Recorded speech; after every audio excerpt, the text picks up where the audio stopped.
20 ans après, je me retrouve en Grèce et je me retrouve à vivre une relation compliquée. Et j'avais envie de partager un petit peu tout ça parce que je crois que ça pourra éclairer beaucoup de situations difficiles, beaucoup de relations difficiles. Il y a donc 20 ans, j'ai décidé, et ça m'est venu en fait, ça n'a même pas été une décision, ça a été comme une impulsion, alors que j'avais donné naissance à mon deuxième enfant, Salomé. C'était donc en 2002. Quand je suis rentrée de congé maternité, j'étais à l'époque chez Bouygues Télécom. J'avais derrière moi une expérience vraiment très incroyable, puisque j'avais contribué à un projet hyper stratégique de lancement de l'Internet mobile. J'étais, on va dire, en haut de l'affiche, en haut voilà, du podium. Mon quotidien, c'était de réfléchir à la stratégie avec la direction générale. J'étais vraiment et j'étais au cœur du sujet hyper pointu en fait. Et puis quand je suis revenue en 2002, je me suis retrouvée dans une situation hyper difficile où un de mes anciens partenaires était en fait au-dessus de moi, avait pris le poste auquel évidemment j'aurais pu très bien prétendre. Donc déjà là, il y a eu quelque chose que je n'ai pas voulu voir. Je n'étais pas prête, ça me semblait tellement incroyable, tellement incompréhensible en fait, que je n'ai pas, j'ai pas réussi en fait à mettre des mots dessus et c'était très compliqué.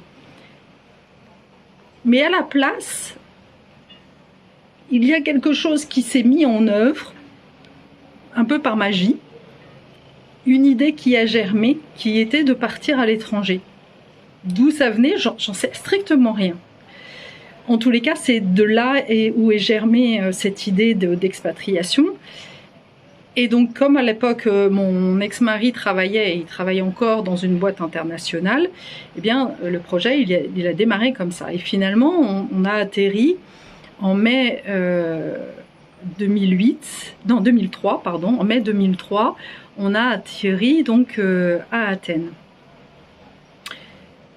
Paradis sur Terre, vu de l'extérieur. Sauf que, en réalité, ce projet cachait en fait une vérité que là non plus je ne voulais pas voir, qui était un couple dysfonctionnel, un couple toxique, dans lequel moi je n'étais pas épanouie. Et je ne voulais pas le voir. Donc le fait d'aller en paradis sur Terre, c'était quelque part un espoir, mais non conscientisé, que les choses allaient s'améliorer. Sauf qu'évidemment, même au paradis sur Terre, ça n'a rien changé. Puisque rien ne change de l'extérieur. Il faut que ça soit à l'intérieur, en fait, que ça se change. Mais ça, je l'ai compris plus tard. Je l'ai compris après coup.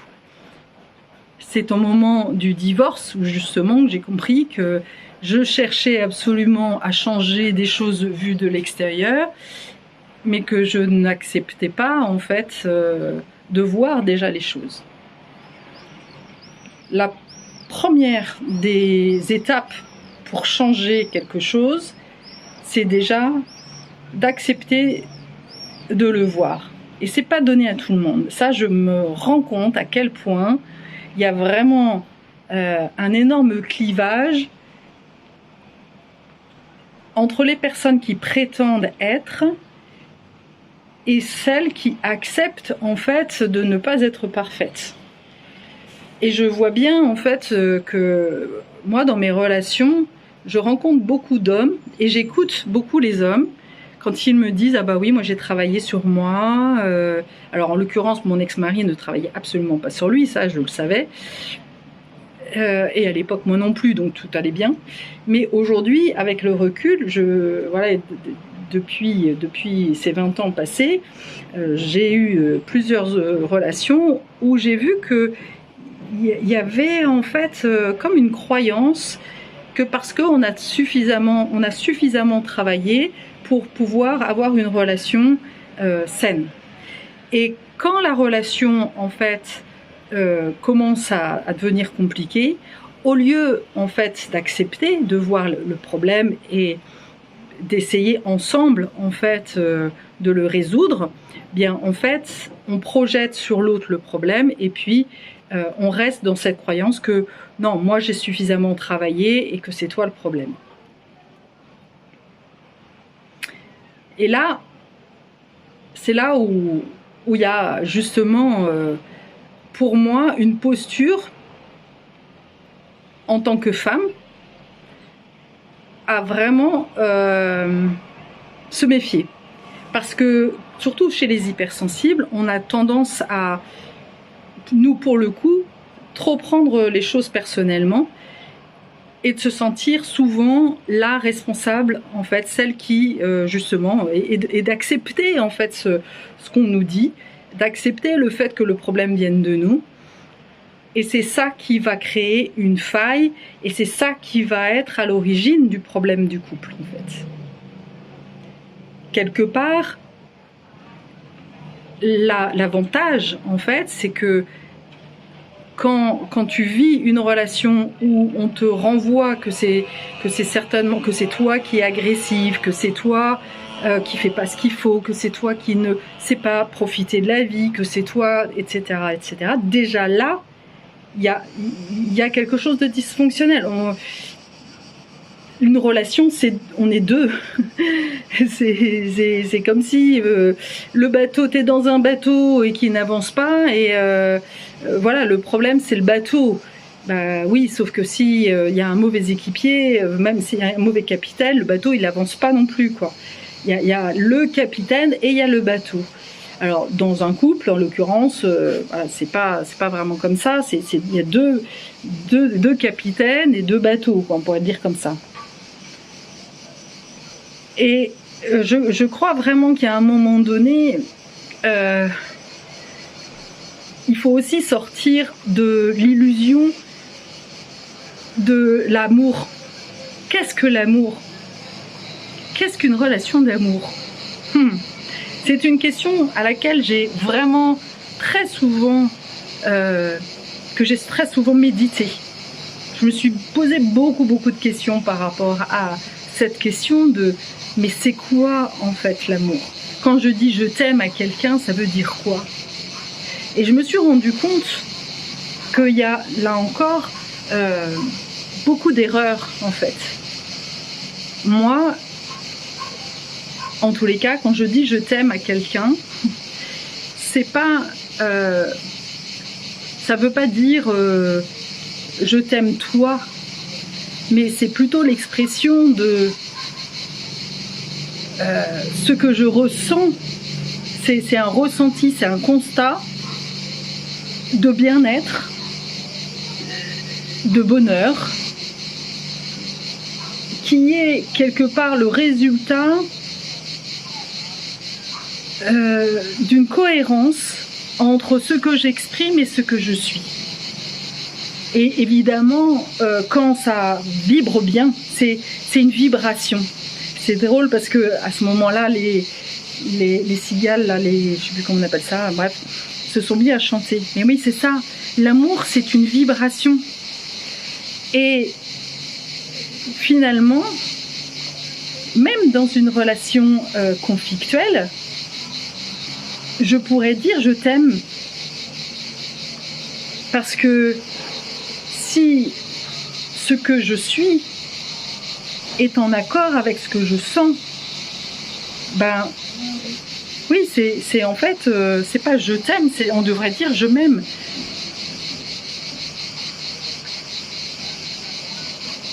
Ouais, c'est ça en fait. On devrait dire je m'aime. je m'aime dans ce que je vis avec toi. Je crois que ça serait plutôt juste comme ça. Et ouais, et l'amour, en fait, pour moi, il est plutôt l'expression d'une cohérence globale. Et peut-être, je pense d'ailleurs que le but de la vie, ça serait de ressentir cet amour à chaque instant et de se poser la question, mais comment je peux vivre cet amour, cette ouverture de cœur dans toutes les manifestations. Et ça ne veut pas dire fuir. Au contraire, moi je sais que là où j'aime l'autre, là où j'aime la relation, c'est quand on est capable, ensemble, en fait, de voir le problème et d'être dans la présence de ce qui est et de laisser venir, en fait, la solution. Ça, c'est vraiment ce que je l'ai expérimenté de nombreuses fois dans des relations amicales avec des femmes, et avec des hommes aussi, d'ailleurs. Mais dans la relation amoureuse, pour le moment, c'est compliqué. Mais ok, c'est comme ça. L'important, c'est déjà d'avoir le référentiel. Ce que je vois aussi, c'est que j'ai une énorme tendance à voir le potentiel des hommes avec lesquels je suis et de les écouter, de les croire quand ils disent oui, moi, le plus important, c'est la communication. Mais dans la manifestation, c'est souvent une autre histoire. Quand le conflit arrive, il n'y a plus personne. Alors c'est ok. Je ne peux que constater, je suis dans la présence. Mais pour moi, c'est pas ça que je veux, en fait. Ok, try again. J'essaye encore, j'échoue encore et j'échoue mieux. J'apprends. Je vois à chaque fois comment les relations me pointent des situations, des schémas intérieurs qui me permettent de mieux me comprendre, de mieux me connaître et qui m'orientent vers encore plus ce que je veux. Et j'ai envie de dire qui me permettent aussi d'être encore plus exigeante par rapport à moi-même, de me valoriser plus, de me dire mais bien sûr que tu mérites ça en fait. C'est évident, et de me valoriser plus, de m'aimer plus je m'aime et moins j'ai besoin de la relation de l'autre et plus du coup je suis libre dans la relation. Ça c'est vraiment hyper important pour moi. C'est la clé d'un vrai amour. Et d'arrêter en fait d'être dans un idéal. Le seul idéal, c'est encore une fois de m'aimer moi-même et de pouvoir manifester cet amour de moi avec les autres. Mais cet amour de moi avec les autres, je peux l'exprimer aussi bien quand je vais rencontrer quelqu'un pour acheter n'importe quoi, mon café du matin. Ça peut être des petits moments et c'est ça la vie en fait. C'est pas forcément la relation amoureuse. Et il y a un moment donné, il y a des décisions à prendre aussi. Et moi je sais qu'il y a 20 ans, la raison pour laquelle mon couple ma relation était compliquée et ma vie était un enfer, c'est parce que je ne voulais pas prendre cette décision de divorcer. Et la vie finalement m'a poussée, m'a obligée. Et je dis merci la vie quoi. C'est comme s'il y avait quelque chose à l'œuvre.